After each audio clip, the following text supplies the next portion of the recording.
it begins showing up in your life. And it seems miraculous only because we've been born into a materialistic perception of our life and of ourselves. And we've been born into a belief we have to go out and make it happen instead of realizing we have to go within and make it welcome. And though that burning desire that we have for more abundance in our life, whatever the abundance is, more love, more wealth, more health, more happiness, that desire is not a symbol of something that's outside of us we need to go get. It's a sign of something within us trying to get out.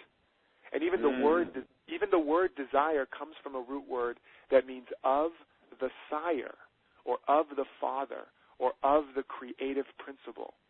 So that burning desire means we're actually pregnant with something, you know.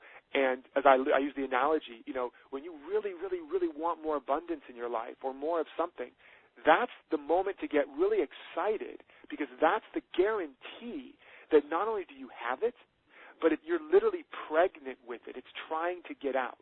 That's why it's burning in you.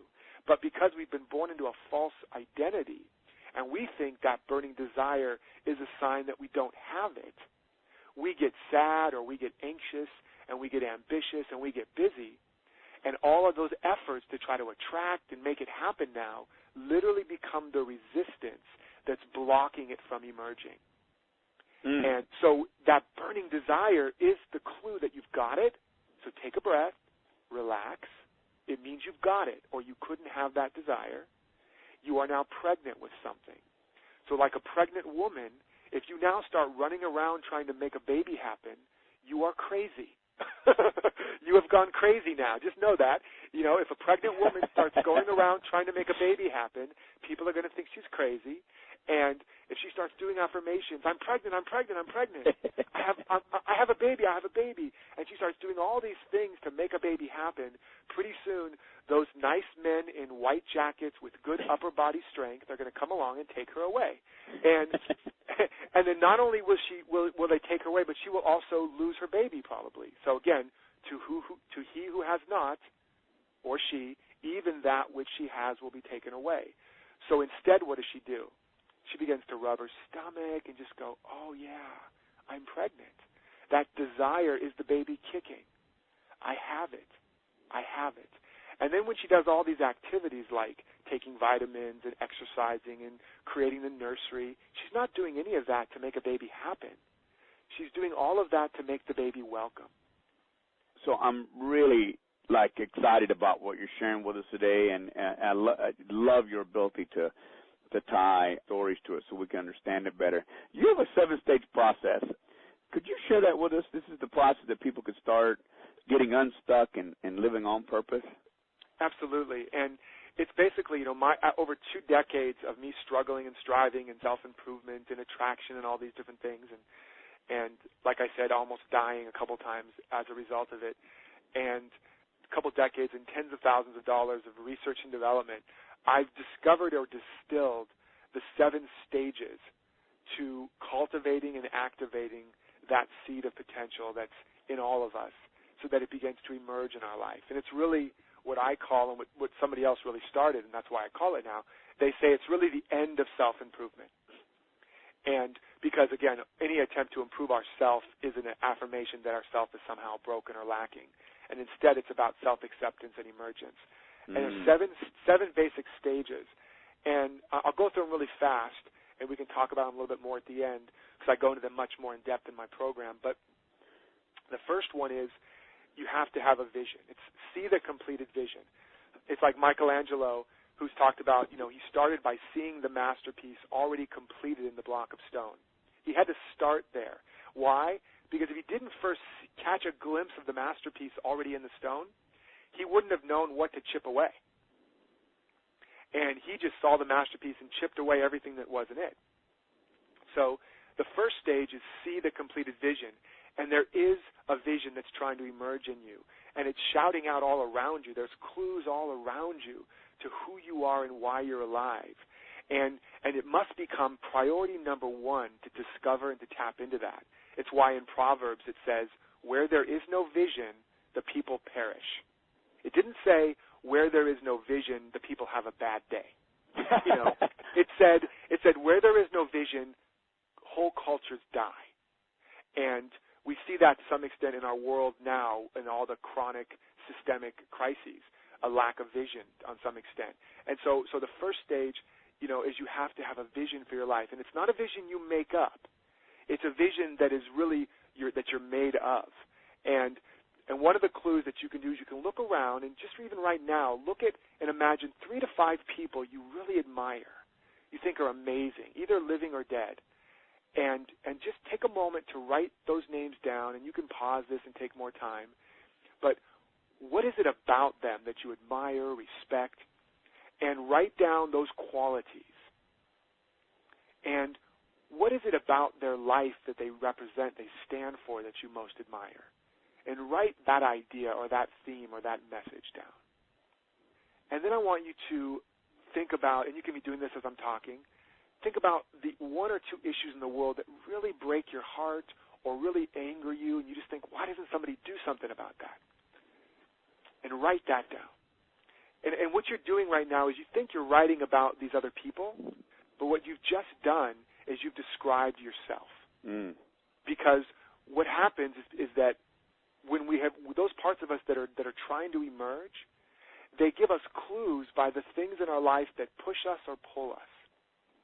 Whatever's pushing or pulling you is a projection of your own unintegrated potential. It is that seed within you that's calling out, saying, this is you.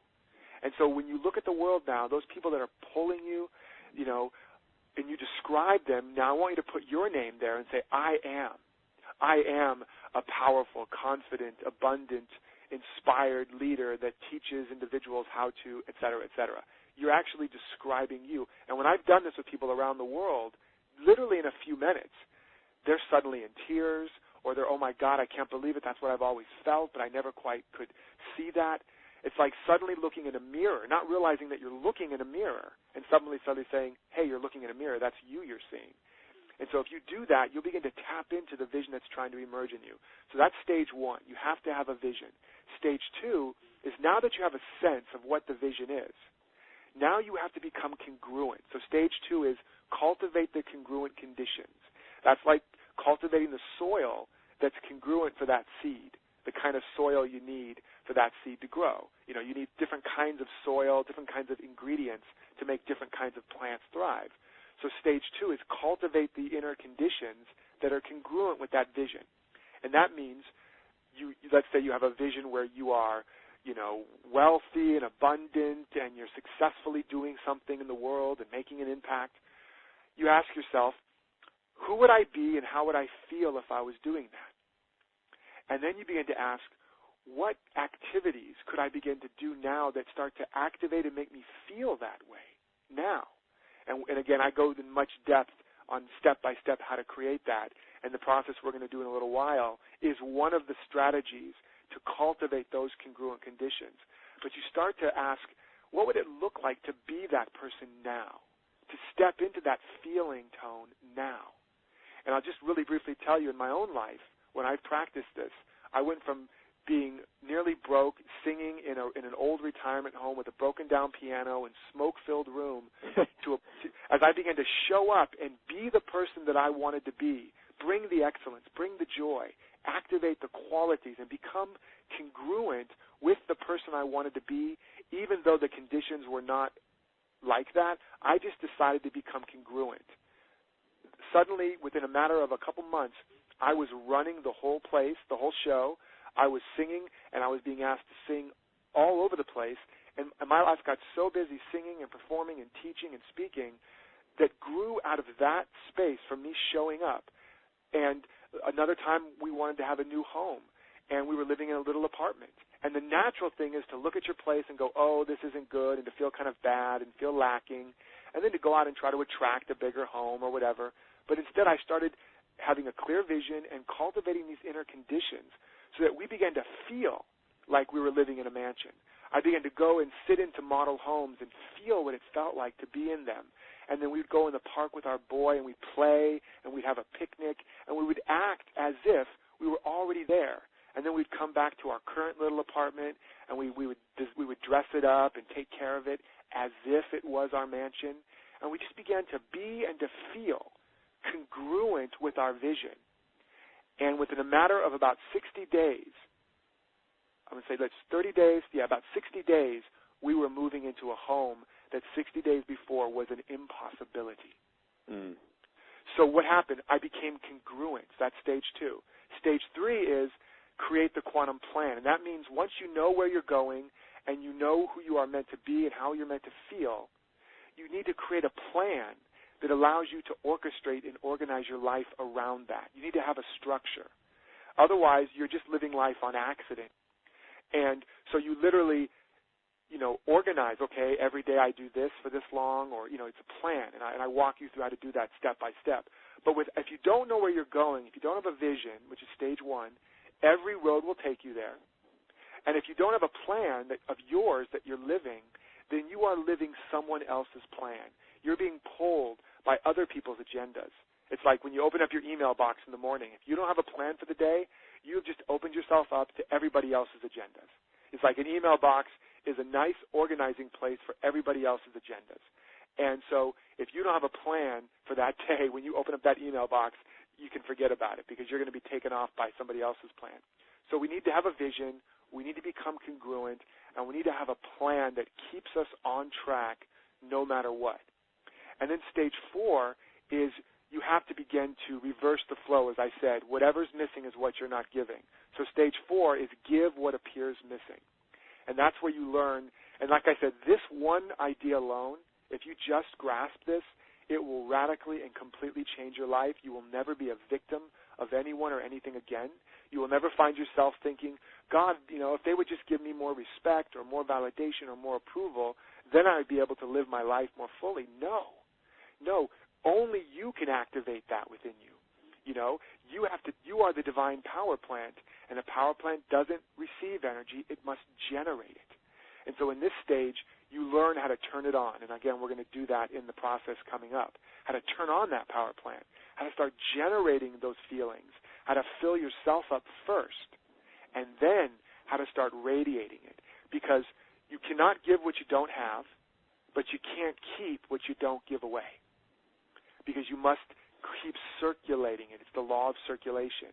So in stage 4, you begin to activate that and really master that. And then in stage 5, act as if you're already it. That's sort of what I was talking about before with Indiana Jones. So often, we're looking out at the world and we're waiting for the ducks to get in a row. We're waiting for something to show up. We're waiting to have enough money or enough time. If you're waiting for things to change, you'll be waiting forever. Because what you're waiting for, you're actually waiting with, and you're weighing it down. And that, as I like to say somewhat tongue-in-cheek, it's time to get off your big fat assets, right? because you've already got it. It's within you. I mean, if you get nothing else from this, I want you to just get that seared into your brain. Even if right now you're arguing with me and you're thinking, what does he mean it's within me? Look at my life. My life's terrible.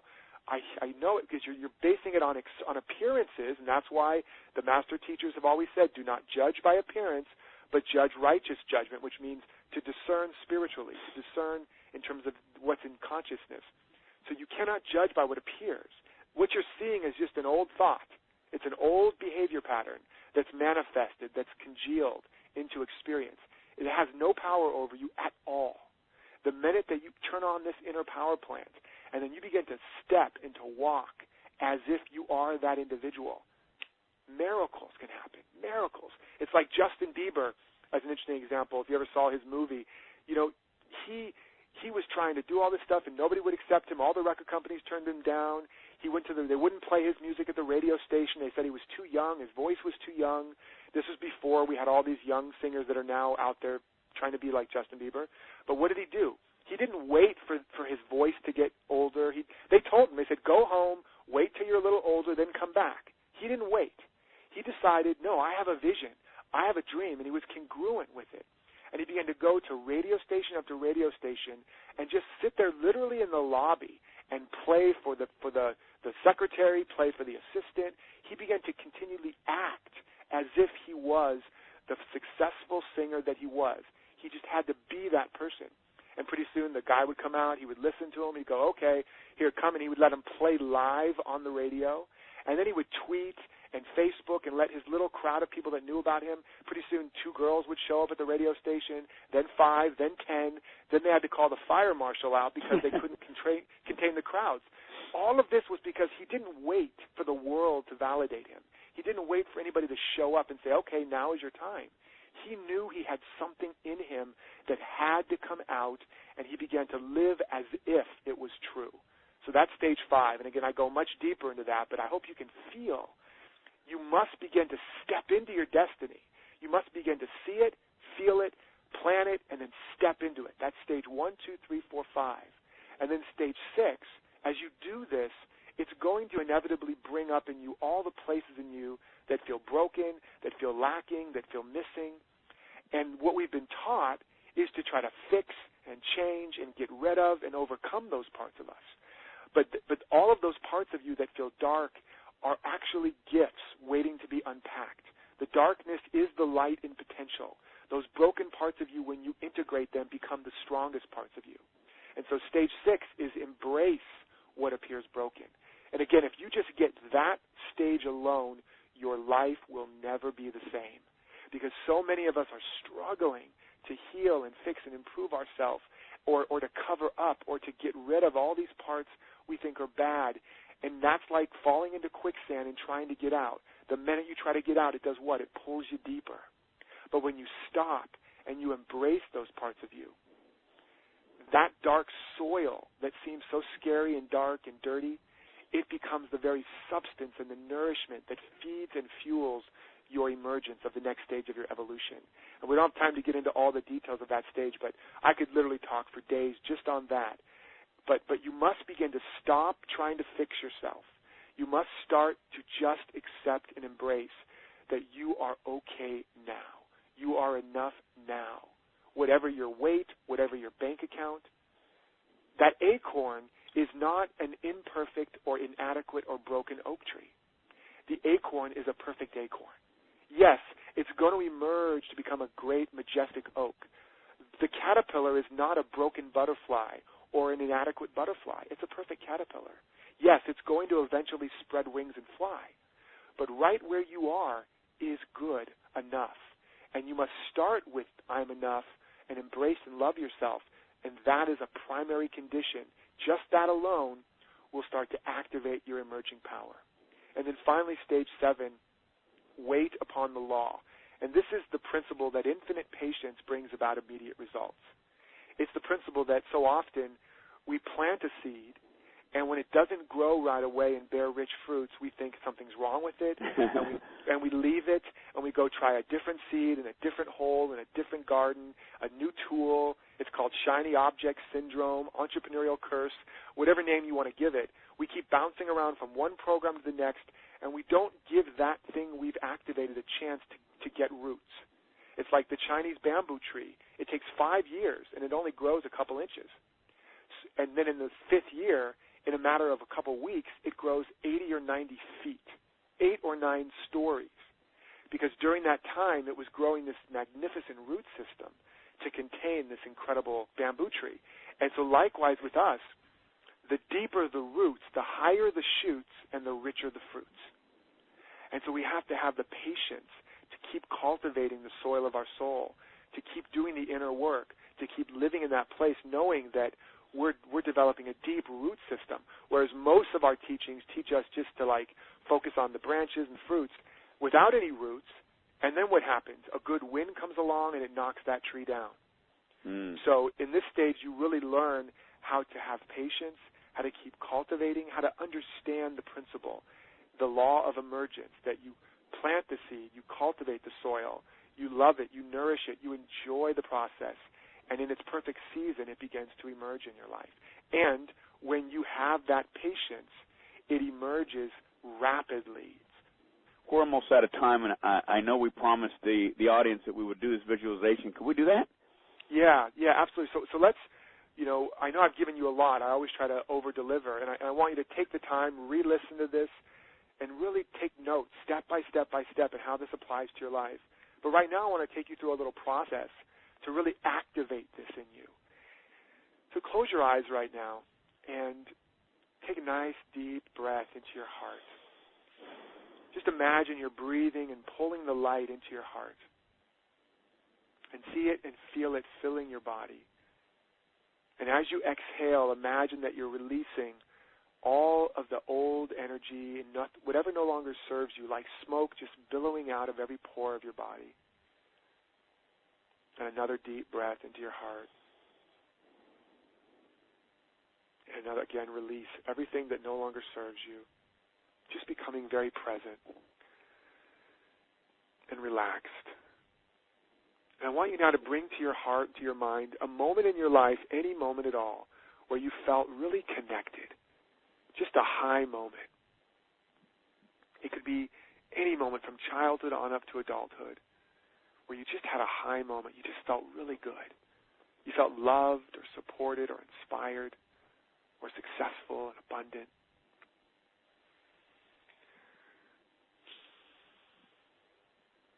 Just give yourself permission to see it, to feel it.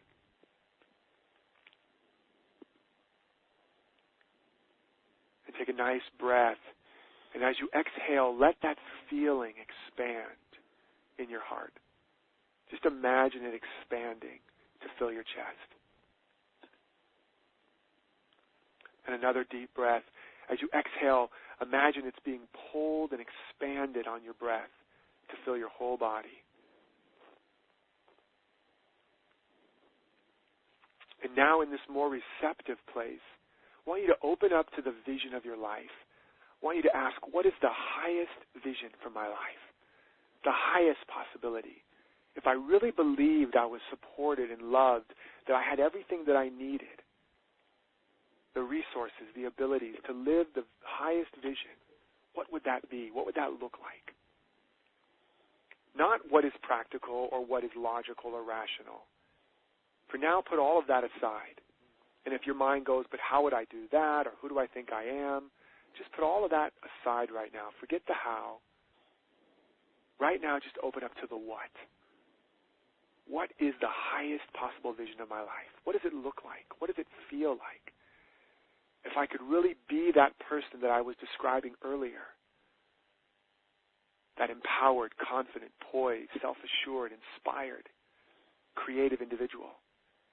If I could be that person and really have an impact in the world in a way that truly matters to me, if I could do that in any way possible that really inspires you, what would that look like? On a scale from 0 to 100, what would feel like a 100? And see yourself in that now and feel what that feels like.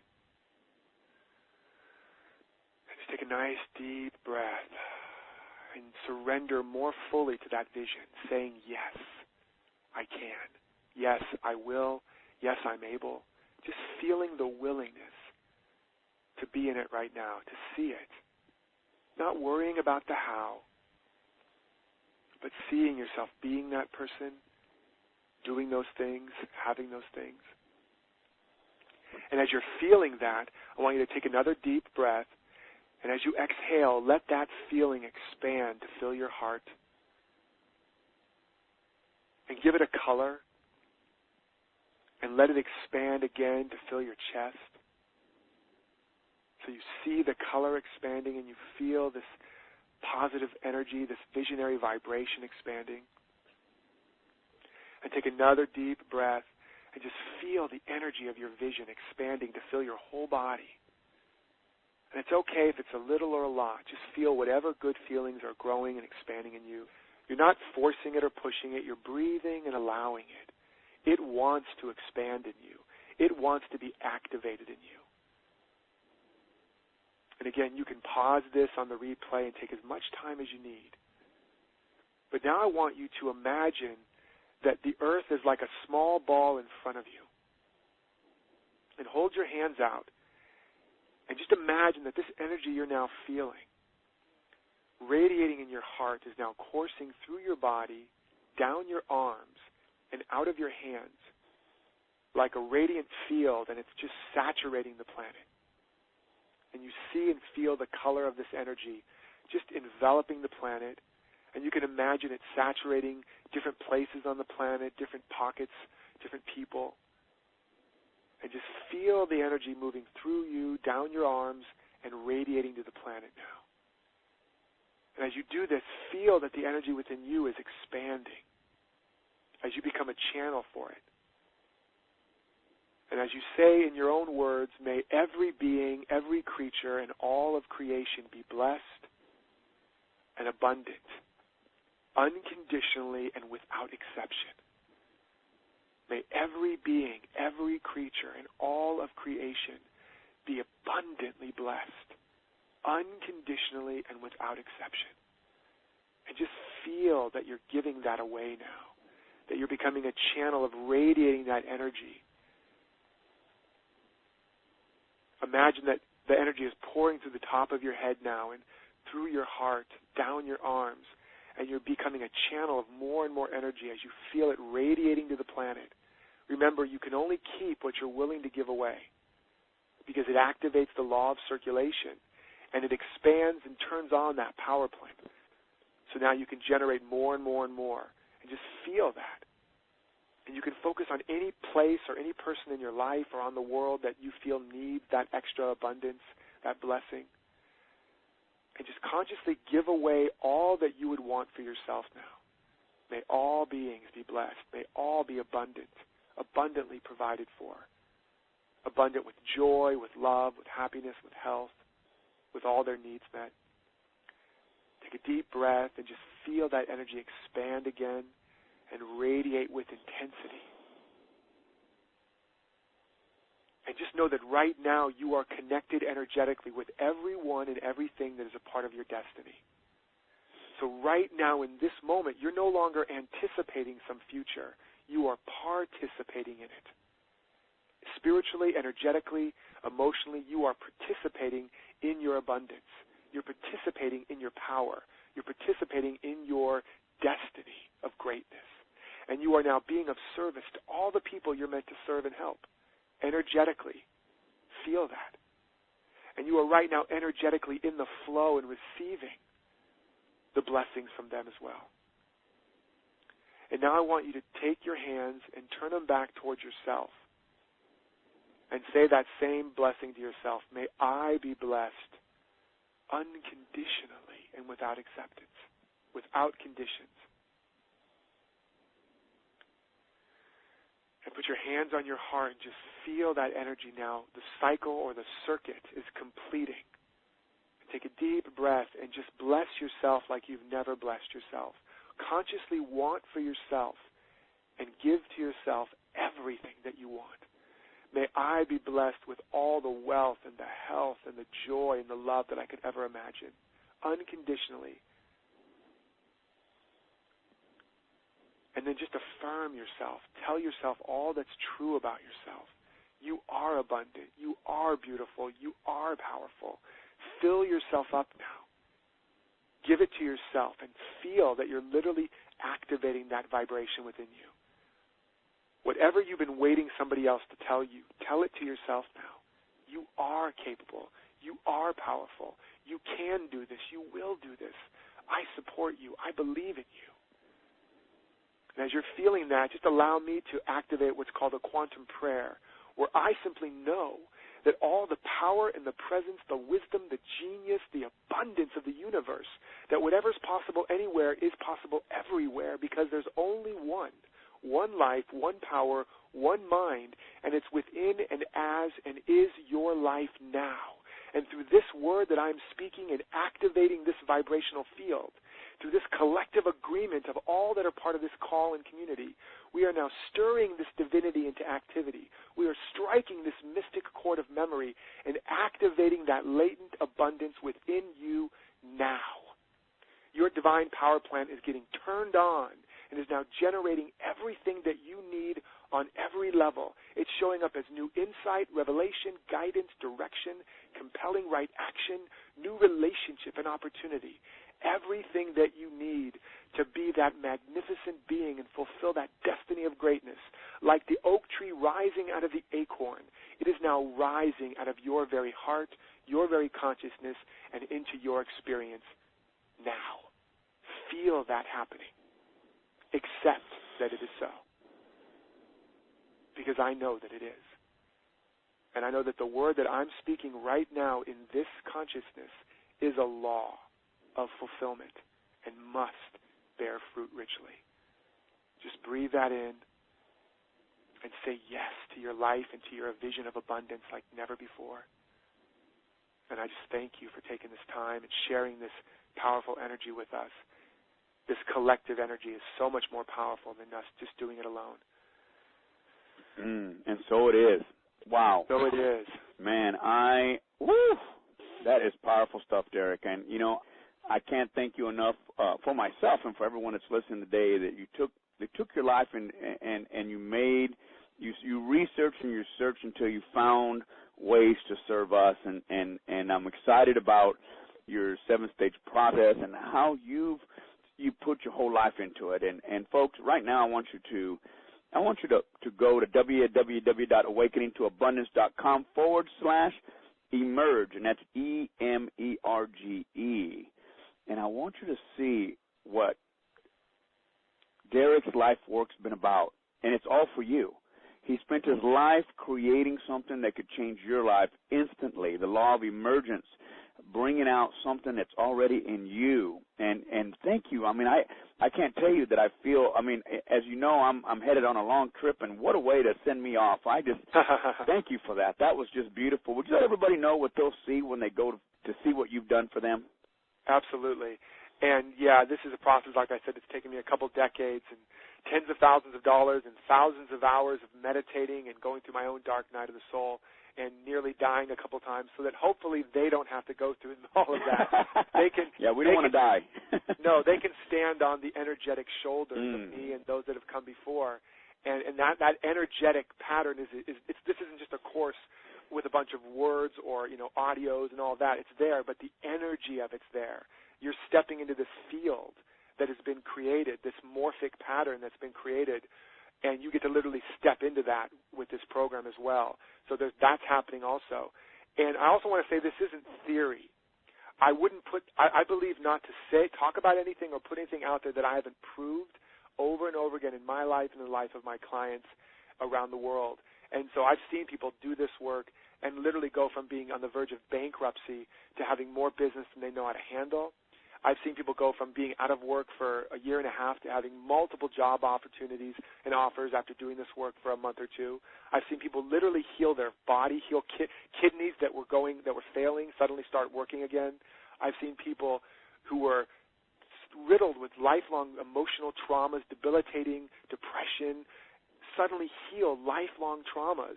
People that couldn't have a clue what their purpose was, suddenly discovering their passion and being on fire with the reason for being alive. Over and over and over again, I hear these testimonials. So this is, this is real scientific principles and practices, and I walk you through step by step, like a paint by numbers, stage by stage, wherever you are, how to cultivate those congruent conditions, how to catch that powerful vision of your life, how to create that quantum plan, and how to get on track and stay on track no matter what, so that nothing in the world can ever victimize you and make you a victim or knock you off. And so I've already talked about the 7 stages, so I don't really need to reiterate them.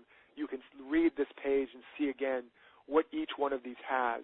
It's over 10 hours of me walking you through step by step by step how to do this in your life, in any area of your life. So you can use this just as a general practice, or you can focus on one area, relationships, money, body, career, and just use the 7 stages to discover the vision of that area of your life and to create and cultivate the conditions for that potential to emerge. So you can just use it on one area that's particularly in crisis right now, or you can use it as an overall general big picture kind of a program. That's the way it's designed.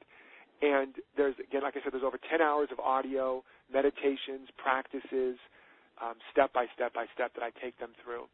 And I've also included in this a whole bunch of bonuses that are normally reserved for my $1,000 a month clients, and other coaching, audios, other workbooks, worksheets, really giving you everything that I give my private clients. And then, and this isn't even on there, but I've decided I'm going to throw this in additionally, because one of the things I'm committed to is that this isn't just another program that gives you more shelf improvement. We know where it ends up on a shelf, right? Either a virtual shelf or a literal shelf makes the shelf look nicer, and you can point to that shelf and go, ooh, look at how nice that looks. I don't want any more shelf improvement. I want real self-improvement. And, by now I don't mean improving a self, but really activating the potential. So I'm committed to this being the program and the process that actually gets you results. So I'm going to add to this a free month of group coaching where you can work with me personally. You can raise your hand, and I will work with you. And I've had people have breakthroughs in a matter of minutes, literally able to heal their life traumas or discover their purpose in minutes when I'm able to work with them privately, because I can immediately tap into that, what you need next, and help you uncover that and unpack that. So if you're working on this program, you're not doing it alone, and I will help you actually get results out of this. So I put all this together so that there won't be any reason or excuse for you to not succeed. And all of that said, if for whatever reason you try this out, you do everything, and after the first 30 days you're not absolutely blown away by it, or your family isn't saying, oh, my God, what's happened to you? What are you doing? What's going on? Why are you so happy? If you don't start to see the results and feel the results, then you get to get all your money back, no questions asked. It's complete risk-free, and you can even keep all the bonuses, try out the group, everything for free. If you don't like it or it doesn't work, you get your money back and you get to keep it, because I know that it works. I know that it's not theory, and I don't want you to have any more reasons why you don't say yes to the yes within you. So if this is resonating with you, there's no risk to give yourself the gift of really finally getting who and what you really are and why you're alive, and feeling like never before just how powerful you really are, and with no risk. If for whatever reason it's not for you, then fine. Give it back with my blessings. Get your money back with my blessings. So I just want to make that really clear. And there's over, I think, $1,000 worth on the page. Plus, I've added the group, so it becomes like over $1,200 worth of actual products and services and value. And as part of this kind of a program, we're doing a very special offer where it's just $97. And we so appreciate that, Derek, because I know you're the kind of guy that just gives your heart out, and you've done that already by the visualization we just did, and it just really moved me to feel that, to embrace my greatness, embrace what is already, embrace my acornness. Yes. Derek, Can you final word before we go? Yeah, if you get nothing else out of this, what I want you to understand is that no matter where you've come from, no matter where you are, no matter what the world says you can and can't do, that within you right now is a destiny of greatness. All the power, all the wisdom, all the genius, all the wealth, the health, the love, the companionship, everything you need to fulfill your destiny, everything that acorn needs to be an oak, it's within you right now. And if you do nothing else, begin to contemplate that and ask the question, if this is true, and it is, how would I begin to live my life? How would my conversations begin to change? What might I begin to do? If this is who I really am, what would it look like to begin to step out on that invisible bridge, to begin to live into that potential, to stand up and to stand for who and what I really am? If you're willing to cultivate that inner awareness and begin to step up and stand out on that truth, it must begin to unfold and emerge in your life. So if you get nothing else, please let that become seared in your mind, just how amazing and how powerful and how abundant you are right now. But it cannot show up in your life until you accept it and begin to express it. Yeah, as he said, if it resonates with you, give yourself the gift of you. Go to www.awakeningtoabundance.com/emerge, and that's EMERGE. www.awakeningtoabundance.com/emerge, that's EMERGE. Thank you so very much for sharing with us today, Derek. I appreciate you. I always look forward to our calls together, and I